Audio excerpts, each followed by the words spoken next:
you are going to be 40% more efficient and progressive at the workplace. Class notes को आपने बहुत अच्छे से ऑर्गेनाइज करना है और आपने इसमें सिर्फ दो चीज़ें देखनी है। एक तो ये कि उसका कंटेंट सिंपल हो, इजी टू रीड हो, अपॉर्चुनिटी जहाँ पे आपको पार्टिसिपेशन और प्रेजेंटेशन का चांस मिले, ग्रैब दैट।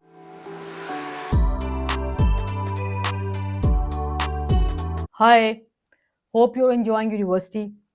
फर्स्ट सेमेस्टर थोड़ा सा एब्रप्ट और टफ हो सकता है, but by the time we complete our second semester we realize कि ये इतना भी मुश्किल नहीं था जितना हमें ओरिएंटेशन में बताया था या जितना हमने इधर उधर से सुना था। एंड देन वी डिसाइड कि अगर विदाउट एनी सिग्निफिकेंट एफर्ट्स हमारे एक्सेप्टेबल ग्रेड्स आ रहे हैं तो थोड़ी बहुत और एफर्ट करके हम जीपीए को इम्प्रूव करें। और अगर आपने ऐसा सोचा है, इट्स वेल ऑन टाइम। और अगर अभी तक आपने नहीं सोचा तो ज़रूर सोचें बिफोर इट गेट्स लेट। ये मैं आपको दो रीजंस की वजह से रेकमेंड कर रही हूँ। एक तो ये कि you will get polished and well prepare to start your career और to go for further studies. दूसरा ये कि you will be theoretically stronger, जो कि प्रोफेशनल लाइफ में आपको बहुत हेल्प करेगा। जो सीनियर्स या फ्रेंड्स आपके जॉब कर रहे हैं और आपको ये सजेस्ट कर रहे हैं कि there is no connect between the studies and the job, तो फॉर द टाइम बिंग आप उनको कम्प्लीटली इग्नोर करें। और अगर आपने यूनिवर्सिटी लेवल पे अच्छा स्टडी किया, हार्ड वर्क किया, एफर्ट्स पुट किए हैं, तो you are going to be 40% more efficient and progressive at the work place than दोस्त के जिन्होंने कॉपी पेस्ट करके या किसी ना किसी तरह यूनिवर्सिटी को गुजार लिया है और डिग्री ले ली है, बिकॉज डिग्री से ज़्यादा नॉलेज आपके काम आएगी। तो चलें, let's talk about how can we achieve higher grades और do well in university.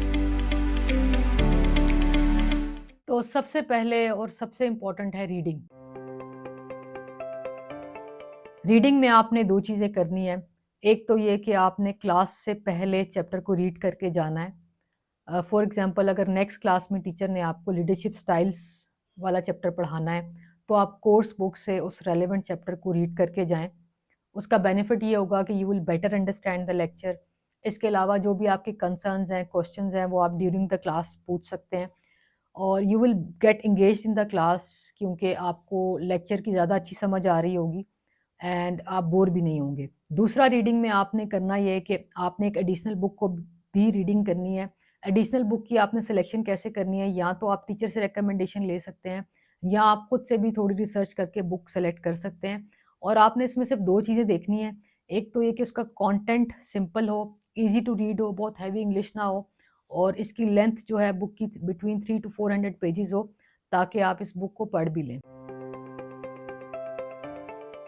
Class notes को आपने बहुत अच्छे से ऑर्गेनाइज करना है।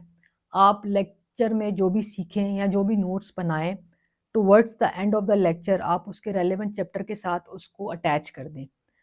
इट्स वेरी सिंपल कि आप जहाँ भी नोट्स ले रहे हैं, जिस भी पेपर या कॉपी पे, तो रेलेवेंट पेजेस को आप वहाँ से डिटैच करें और चैप्टर के एंड पे जाके स्टेपल कर दें। अगर क्लास में कोई हैंड आउट डिस्कस हो रहा है तो आप नोट्स हैंड आउट के बैक साइड पे ले सकते हैं। नोट्स आपको लेक्चर को रिकॉल करने में हेल्प करेंगे, आपकी एग्ज़ाम प्रिपरेशन में हेल्प करेंगे और आपको इधर-उधर नोट्स ढूँढने नहीं पड़ेंगे। जो भी रेलेवेंट चैप्टर है, जब आप उसको गो थ्रू करेंगे तो आपको साथ क्लास नोट्स पे मिल जाएँगे। नंबर 3 ये है कि आपने प्रोजेक्ट्स और असाइनमेंट्स को टाइम पे सबमिट करना है। टाइमली सबमिशन का मतलब ये है कि अगर किसी असाइनमेंट के लिए आपको 2 वीक्स का टाइम मिला है, तो आप इस तरह से प्लानिंग करें कि आप डेली बेसिस या हर अल्टरनेट डे पे कितना टाइम देंगे कि by the end of 2 weeks आपकी वो असाइनमेंट रेडी हो जाएगी। क्योंकि अगर किसी असाइनमेंट के लिए टीचर ने इतना टाइम दिया है तो ऑब्वियसली वो लास्ट डे या 1-2 दिन में तो नहीं बन सकती। और अगर कोई बना भी रहा है तो उसकी क्वालिटी वो कभी भी नहीं हो सकती कि जिसने उसको डेली बेसिस पे या प्लानिंग करके काम किया है। दूसरा ये है कि आपने असाइनमेंट्स को खुद करना है और जो भी प्रोजेक्ट्स हैं उसमें जो भी आपका रेलेवेंट कंट्रीब्यूशन है वो ज़रूर करें। प्रोजेक्ट किसी 1 या 2 अपने ग्रुप मेंबर्स पे ना छोड़ दें। उसका रीज़न ये है कि दिस इज़ द प्लेटफॉर्म जहाँ पे आपने सीखना है, जहाँ पे आपने ग्रो करना है। और यूनिवर्सिटी में अगर आप कोई गलती करते भी हैं तो टीचर्स उसको इग्नोर कर देते हैं, क्योंकि टीचर्स का हमेशा सॉफ्ट कॉर्नर होता है। वो स्टूडेंट्स का हमेशा एफर्ट देखते हैं, ये देखते हैं कि स्टूडेंट्स कितना हार्ड वर्क कर रहे हैं। यूनिवर्सिटी लेवल पे आप ज़्यादा से ज़्यादा पार्टिसिपेट करें, ग्रुप प्रोजेक्ट्स में प्रेजेंटेशंस के लिए लीड करें। कोई वर्कशॉप्स हो रहे हैं, कोई सेमिनार्स हो रहे हैं, उनमें पार्टिसिपेशन करें। कोई इवेंट ऑर्गेनाइज करना है उसके लिए आप वॉलंटियर करें, क्लास पार्टिसिपेशन करें। और कोई भी अपॉर्चुनिटी जहाँ पे आपको पार्टिसिपेशन और प्रेजेंटेशन का चांस मिले, ग्रैब दैट। क्योंकि it will help to explore you about yourself, और आप जो भी मिस्टेक करेंगे teachers are there to correct you. उतना ज़्यादा आप पार्टिसिपेट करेंगे, उतना ज़्यादा आप खुद को पॉलिश करेंगे, उतना ज़्यादा आप सेल्फ अवेयर होंगे, उतना ज़्यादा आप अपने आप को टाइमली करेक्ट करेंगे। There is a misconception about class participation. बहुत से स्टूडेंट्स को लगता है कि asking question for the sake of asking question is a participation. Class participation आपने पॉजिटिवली करनी है, जिसमें listening is the most important, और आपने क्वेश्चन या डिस्कशन या कंसर्न तब रेज़ करना है जब यू आर वेरी श्योर कि it is going to add value. और for the sake of participation जब आप पार्टिसिपेशन करेंगे तो टीचर विल जज you and it will impact you negatively. तो क्लास पार्टिसिपेशन भी बहुत ज़रूरी है और उसको आपने इफेक्टिवली करना है। आपने इस तरह से प्लान करना है कि आप हर सेमेस्टर में एटलीस्ट 1 रिसर्च पब्लिकेशन को एम करें।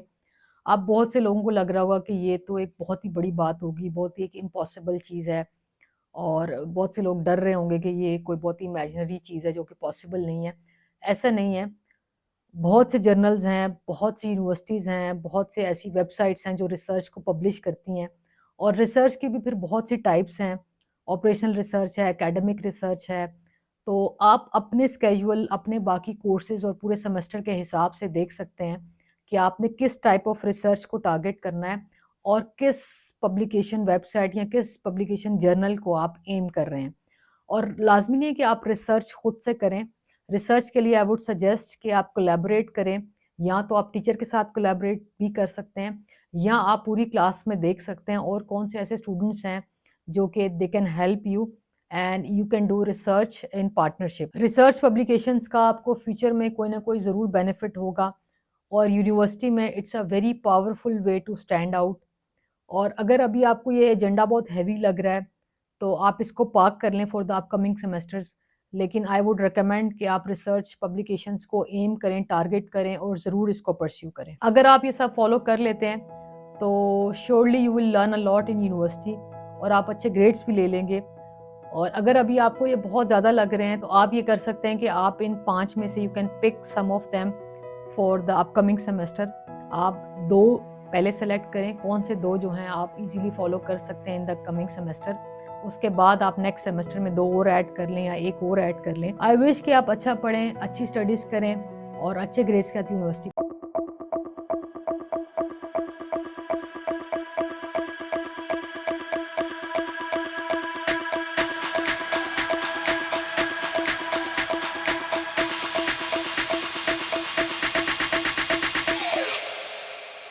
do do do do do